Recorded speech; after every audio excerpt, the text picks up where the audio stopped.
Great Hurricane and Tidal Wave, Rhode Island, September 21st, 1938.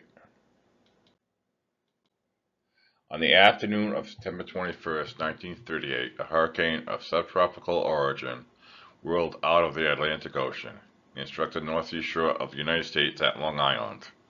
It advanced with ever-increasing wind and velocity, and Rhode Island stood directly in the path of its dangerous semicircle. Mountain winds and a blinding torrent of rain heralded its fury in mid-afternoon.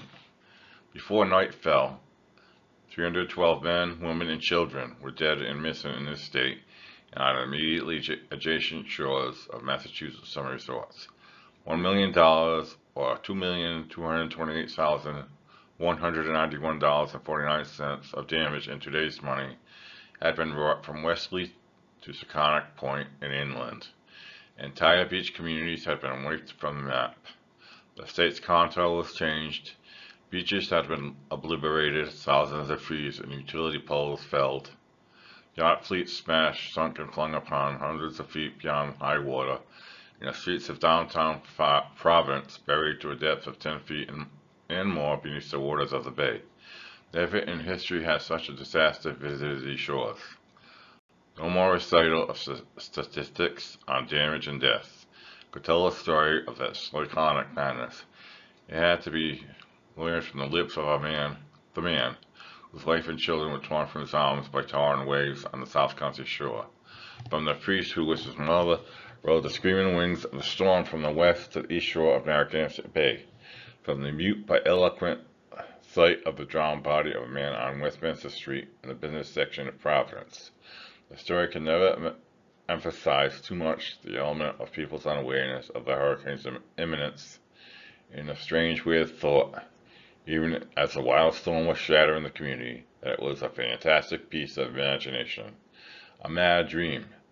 It was so alien a thing, an anachronism that did not belong here in the northern latitudes. It was this very element of unawareness that cost scores of lives, the lives of those who stayed and thought they were safe and were swept away when a sea whip of two great heights, engulfed them in their homes. But it was no dream when Rhode Island counted its dead, its more than 16,000 stricken families, its wrecked buildings and wharves and ships, and its devastated communications, lighting, and transportation systems.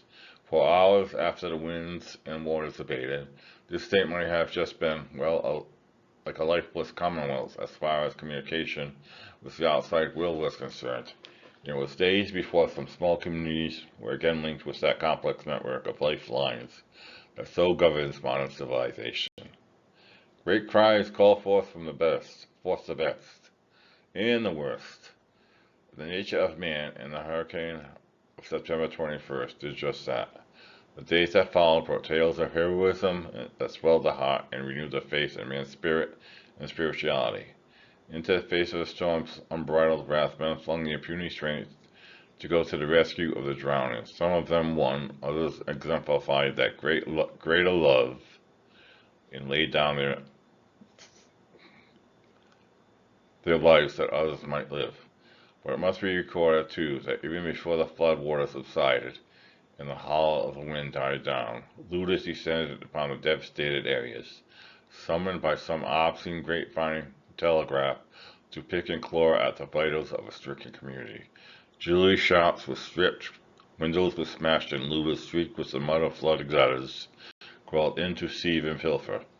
Boats cast upon the shore were swept clean, yachts of their fittings, fishing boats of their gear. Small craft were even lowered aboard trucks in the dead of night and carted away.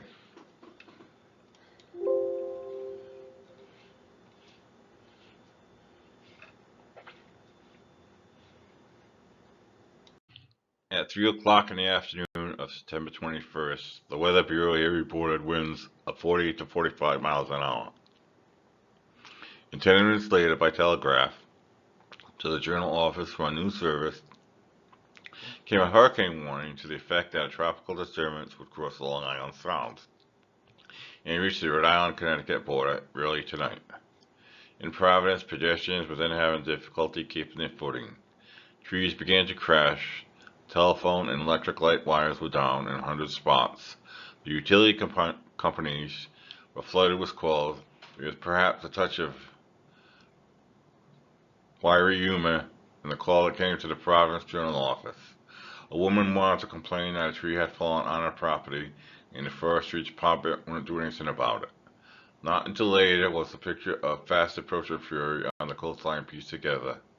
For even in mid-afternoon, communication was difficult. At Wesley, Charleston, all along the exposed South County shore, the wind began to build up at 2:30 o'clock. The surf rose high, and at 3:30 p.m., more than 3 hours before scheduled high tide, the Atlantic had reached its expected high water mark. It was an evil omen of what was to come.